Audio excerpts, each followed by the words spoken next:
Good morning. Welcome to Walking Boxing. It is Tuesday, March the 11th, 2025, and always a great night is Monday night, so last night for talking boxing, and plenty of people in the chat, plenty of things brought up, plenty of discussion, always healthy, and thanks to everyone that tuned in.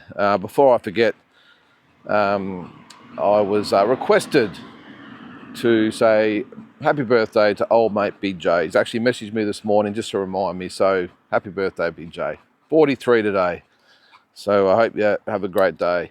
So as you would imagine, the main points of discussion was the TKO boxing series, the No Limit show on Wednesday night, I'll get to that in a sec, and a few other bits and pieces, but it's always, I always say it every week, just great to have so many people in there at one time.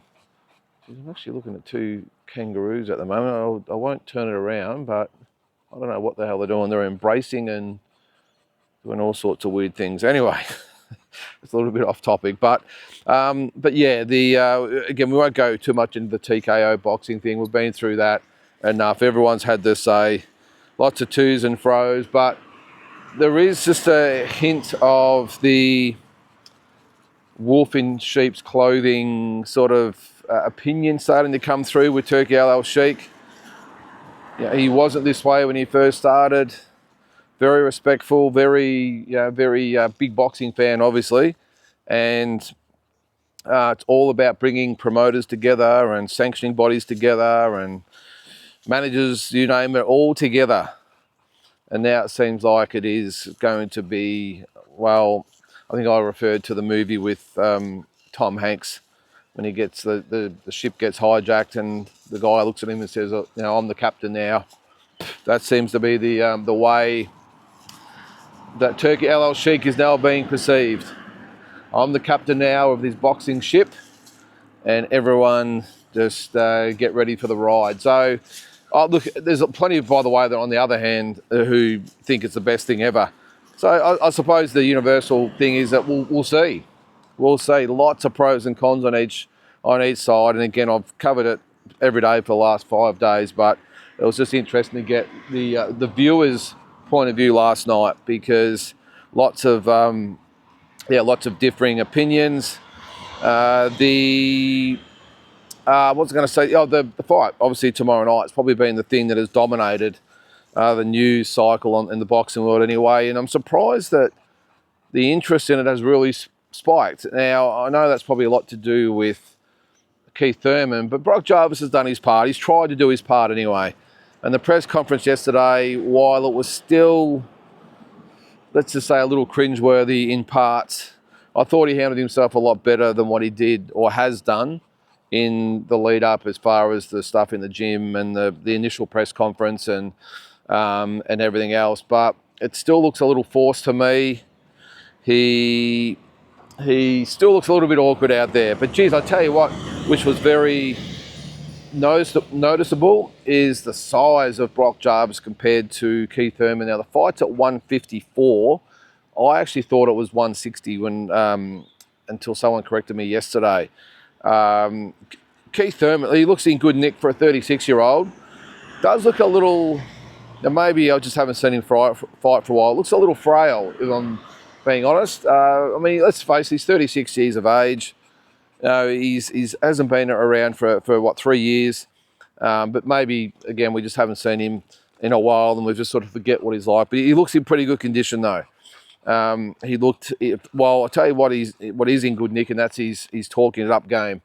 He handled himself very well yesterday. The undercard fighters were good. They had Lynn Sandstrom.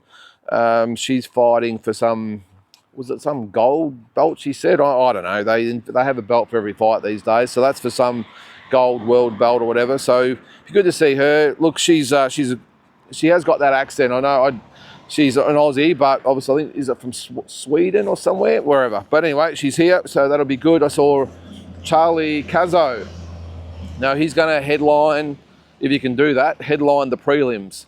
So that's the free portion of the card. So that's on at 5 o'clock. So if you're looking at, for the TV guides. That'll be 5 o'clock. I think there's about 5 or 6 fights on that card, and Charlie Cazzo will fight Nort Beauchamp. So Nort Beauchamp's been around a while. He's fought a lot of good fighters, including Brock himself. He's fought Sam Goodman as well. I think he might have fought Yusuf Dib as well. So he's been around. He beat Joel Brunker back in the day, so not a bad scalp as well. But you would think at his age and the amount of tough fights he's had, that Charlie Cazzo, whatever it is, will get the job done. Good young kid. He's having his 8th fight, so I'll do a full review of all these fights tomorrow, by the way. But it's good to see him up there. I thought he spoke very well. Someone who had a little problem up there speaking was Tongo, and I still think it's one of the best names I've heard in boxing, Tongo. He is up against Kira Rustin. Now, that's going to be a really good fight. Not a lot's actually been said about that fight. He's a good young prospect, this Kira Rustin. I think he's had 3 or 4 fights. I think he's might have gone to the second round once, but Tongo had that really good win last year against Max Reeves and really took him apart. Max Reeves was another fighter they were talking about being a really good young up-and-comer. So that should be a really good fight. And I think George Rose, again, George, if you're watching, mate, don't forget that Don King wig next time, mate. That's the only thing you're missing for how he speaks. He definitely lays it on thick, does George Rose. He's trying his best. He's doing a good job. He's doing a good job. But he did say that he's been trying to get both of these guys on the No Limit cards for a little while, and now they're on. And this is the type of fight, and if you're not familiar with these two guys, I think this is a fight that could have easily been a headliner by itself on a No Limit on Fox show. Now, apparently the winner of this fight, by the way, will fight Callum Peters on a No Limit on Fox show on July 23rd in the main event. So some pretty high stakes there for both guys. And again, I'll give my predictions tomorrow, but that is a really tough fight to pick. I think they were the only undercard fighters on there on the prelims, if that's what you call it. So again, that's on at 5 o'clock till 7 o'clock. I don't know how they're going to fit 5 or 6 fights in 2 hours, but we will see. We will see. And I think the main card is just the 4 fights, 4 10-rounders. So it's going to be a big night of boxing. Starts at 7. So they had, is it Sergey Korobov or whatever his name is? He's fighting Matteo Tapia.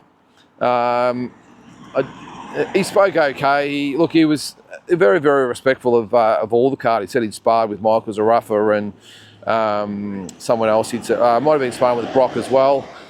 But he did say to Matteo Tapia, "I must break you," and that's probably lion ball with some of the other cringe stuff that was said yesterday. Come here, ma'am. Let's go. Wasn't a great thing, but I suppose when you're Russian, you've got to say it, don't you? But he spoke well.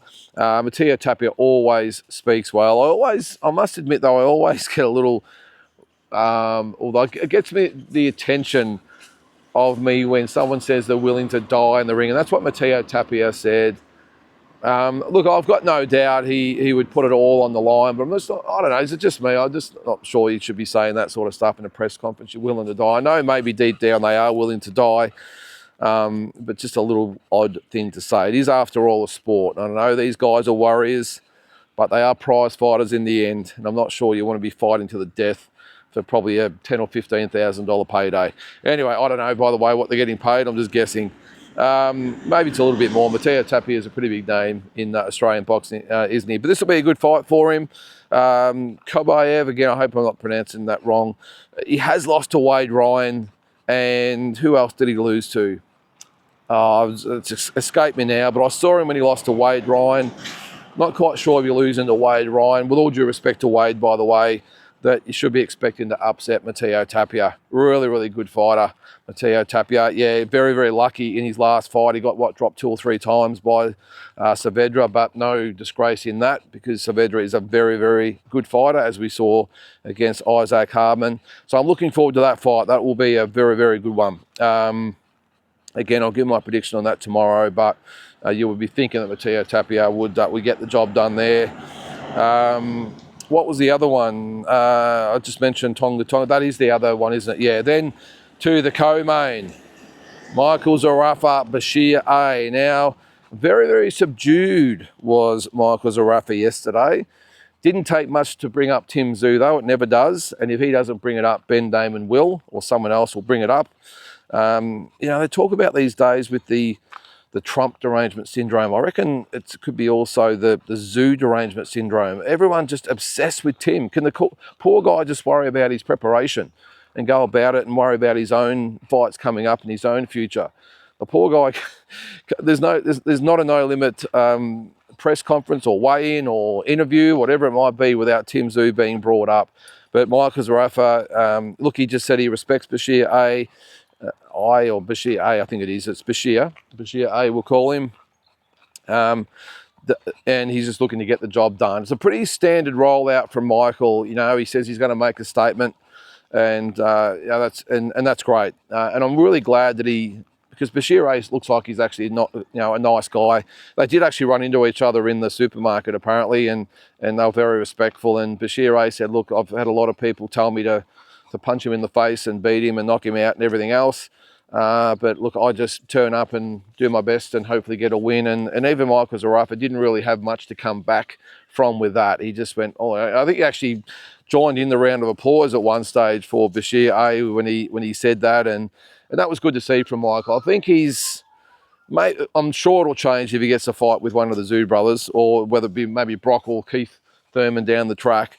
But I was actually impressed with Michael yesterday, who just spoke very bluntly, very calmly, and just said it the way it was supposed to be said. And that's the Michael Zarafa I like to see.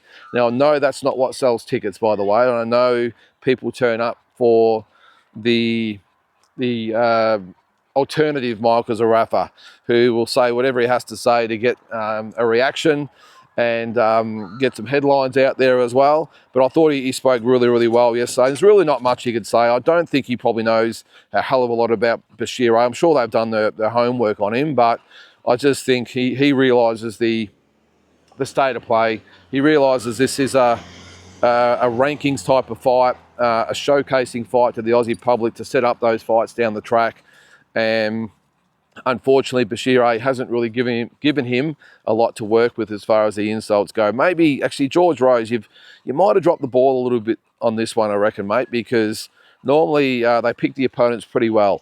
Maybe they needed someone with a bit of a loud mouth to come out here and get Michael rolled up to help sell the fight. But yeah, I thought both guys spoke really well. I'm not really familiar with Bashir. I've seen a little bit of him on YouTube, but it's really hard to get a definitive type of indication of what he's going to be like in there. I just get the feeling that the fact they brought him out to fight Michael with so much on the line for Michael going forward, that maybe he's going to be custom made. However, there is a couple of people that continue to message me and very, very keen on a Bashir A upset. They think he'll get the job done against Michael Zarafa. Now, I don't know. I'm just going with the flow at the moment. Now, I just want to actually, while we're going here, I got a message this morning, and I just want to check it in case I've missed something, because people send me stuff all the time. No, that's not that one. Okay. All right, sorry, disregard.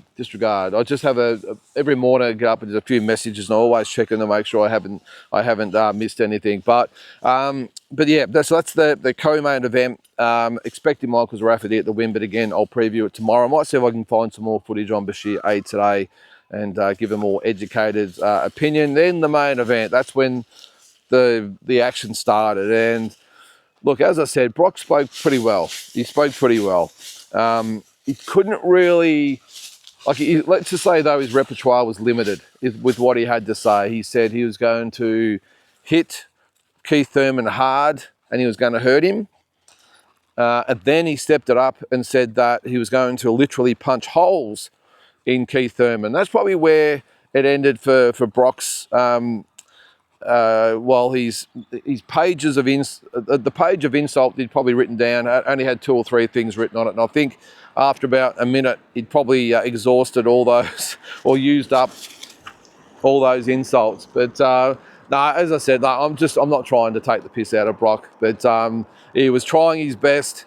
Keith Thurman, I mean, he's the undisputed champion when it comes to trash talking, I think, and he started pretty subdued, did Keith, but once he got going at the end of it, I think he said to Brock that he was just an appetizer and he was going to clean the plate. I love that. I like it.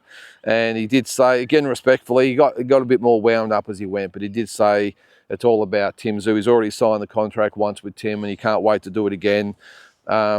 He wished his young daughter a happy birthday back home and got a round of applause from that. So he really knows how to work the room, does Keith. He can rile up his opponents. And Brock was riled up, and you saw it at the end of it too. Really looked legitimately pissed. There wasn't a lot of acting in it either. But Keith Thurman's as cool as a cucumber. He's been through this all before. Remember some of the guys he's been in there with, Pacquiao and Porter and Barrios. You know, lots of Danny Garcia. He's been around the block a few times. I think he's just enjoying the whole thing. Did really speak well about No Limit, pumped it up. So he's just the master, is Keith Thurman. And I really like hearing him talk, and he did really get under Brock's skin again, who he repeated probably 3 or 4 times. I'm going to punch holes in you. And I'm going to punch holes in you, Keith. I'm going to punch holes in you, Keith. So I know he'll get better, Brock. But hey, look, if he does it on Wednesday night, everything changes for Brock Jarvis. Maybe he gets a fight with Zoo, maybe it's Nikita Zoo, maybe it's Michael Zarafa, you don't know, but it will open some doors, and I really hope he does well.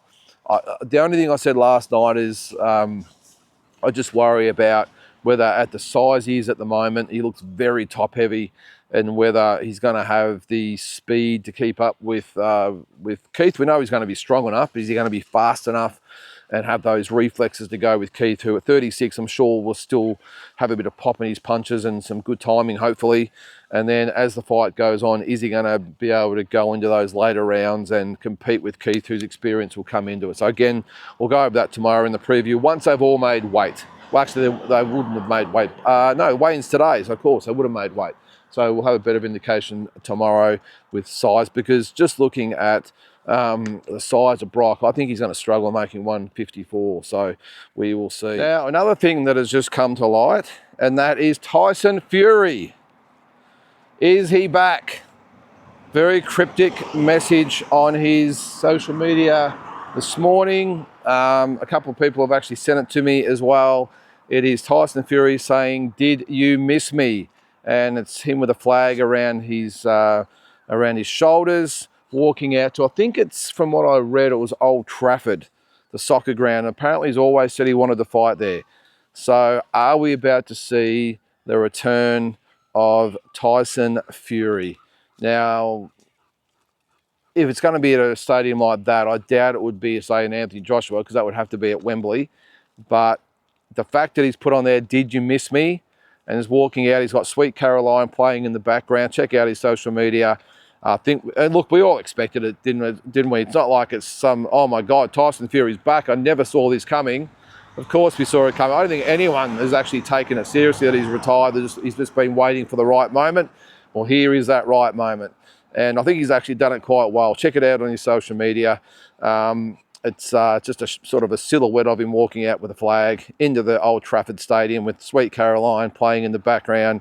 As always, Tyson Fury doing it well. The timing is impeccable as well.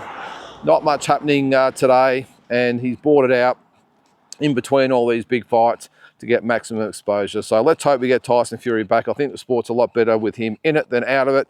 And let's just hope he's not going to fight Derek Chisora again, though. Let's hope he fights someone legit. So, yeah, we'll keep an eye on that one. And on to another couple of bits of news. And Dimitri Bivol, David Benavides, could we be seeing it this year, mid-year? We won't say mid-year, probably late sort of July, August or something I think they're talking about.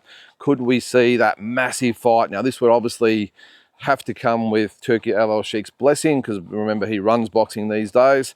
And he obviously wants the Benavides and Bivol trilogy. So it'll be interesting to see what he thinks of it. But the WBC have mandated the fight. David Benavides did announce on his social media that big news is coming.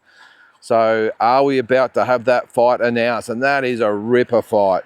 Benavides and Bivol. Now, I've got a feeling Bivol would prefer to fight Benavides.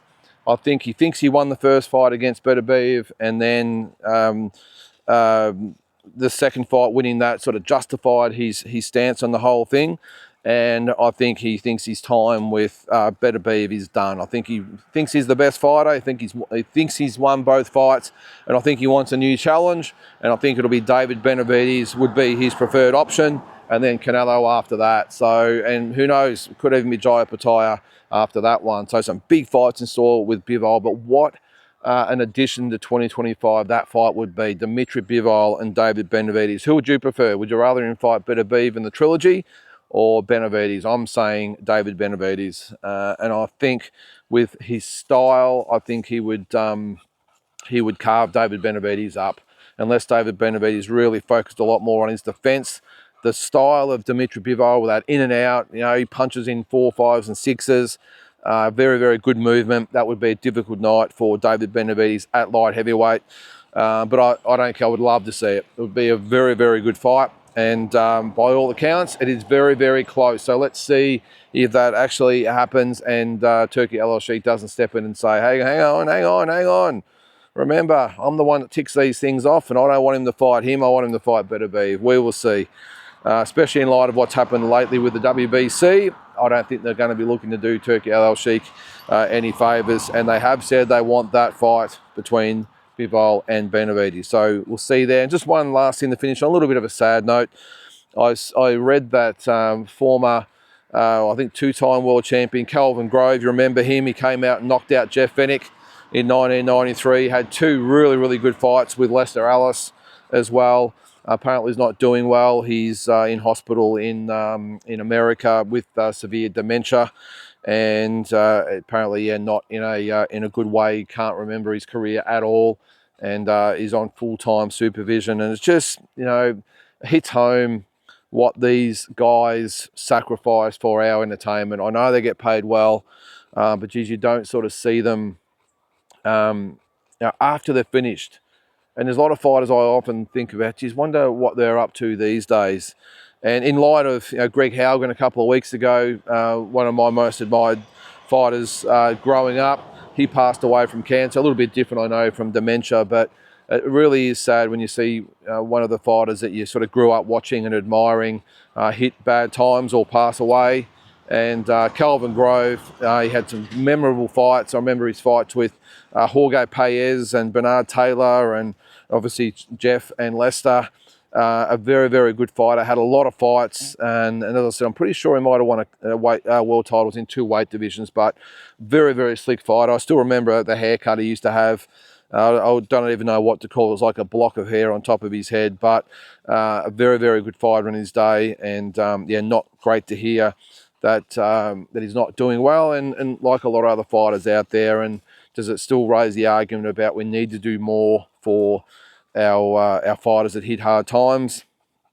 It's just a little bit off topic with that. I mean, when you think about it, I know I've spoken about it in the past about with ticket sales and stuff, with the amount of money that's being generated these days or put up by the promoters, and also being paid by the fans in attendance. Ticket sales for these big fights are just ridiculous sometimes. Then you've got the pay-per-views. Why can't some of that money be funneled into some sort of fund? Now, the big question is who actually manages the fund, because this is boxing, remember? And when there's lots of money involved, and especially in a sport like boxing, it goes missing. But how hard would it be to have some sort of contract in place where, again, with all the money being generated by boxing at the moment, the ticket sales, again, I think I've said in the past, they do it with amateur boxing in Nevada. I think it's $1 or $2 from every ticket that gets sold goes to the Amateur Boxing Association, which is great. When you think you get a 15,000 crowd, there might be $30,000 or whatever it is. I think it might be $1 anyway, but that's still $15,000 that goes to amateur boxing, USA boxing. So it all helps. So imagine if in these, it's pretty hard in Riyadh season, I suppose, over there, but in a foreign country, because we're talking about majority of American boxers, but it's the same all over the world. There was a global fund where you know, with all the tickets, whether it was $10. What's $10 when you're paying thousands of dollars for a ticket? Might be $10 goes towards some fund. It'd be millions and millions of dollars being raised every year that could go and help these fighters. And I think I've said on here before, I remember talking to Iran Barkley, the Blade, when I was in Brooklyn, New York, and he said he'd been living on the streets under a bridge, and the Gleason's gym took him in and let him sleep in the gym until he got himself back on his feet. So these are the fighters that are just forgotten about, and I think there needs to be more done. Now, I understand there's some fighters out there that just blow it all and probably don't deserve anything. I'm not talking about them. I'm talking about the ones who legitimately hit hard times, and maybe the ones who didn't have those multi-million-dollar paydays, but were also in those, always in those big fights. And pretty much gave up everything for our entertainment. And I know they get the glory and all that sort of stuff, but I just think we can do better. Some sort of pension or something for these fighters where it's money that's set aside. Hey, we all do it here in Australia with superannuation. When you're paying the fighters, you've got to put a certain amount away in the super. Maybe that's another way to do it too, where every purse they get, the promoter has to pay extra percentage that goes into a trust fund for them, like a super account that they can access later in life, or a pension. So anyway, hope he's doing well. So guys, that is going to do it for this Tuesday. Have a great day. Talk to you tomorrow.